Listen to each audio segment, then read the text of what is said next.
Функции омбудсмена в Эстонии выполняет канцлер юстиции. Он же выполняет и обязанности омбудсмена по защите прав ребенка. Канцлер юстиции следит за тем, чтобы чиновники, выполняющие публичные задачи, не нарушали вытекающие из Конституции права и свободы человека, законы и другие правотворческие акты. Проблема даже может быть не в том, как учреждение себя повело, оно может повести себя именно так, как закон приписал.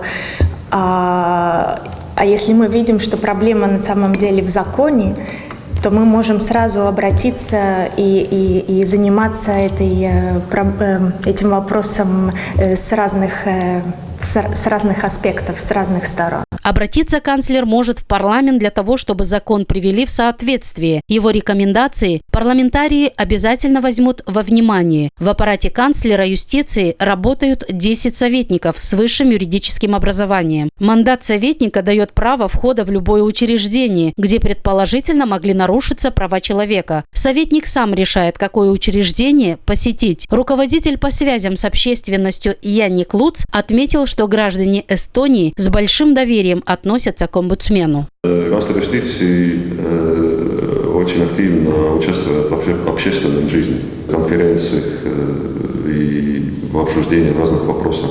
И последние данные, по-моему, 65-66% от населения доверяет канцлеру юстиции. Граждане Эстонии действительно информированы о работе канцлера. В этом мы убедились сами в ходе небольшого опроса, проведенного на улицах Таллина. Чувствуете ли вы ущемление своих прав? Если да, то кто их защищает? Но законы защищают. Нет, обычные жизненные вопросы всегда бывают. У меня была причина обращаться к этому канцлеру.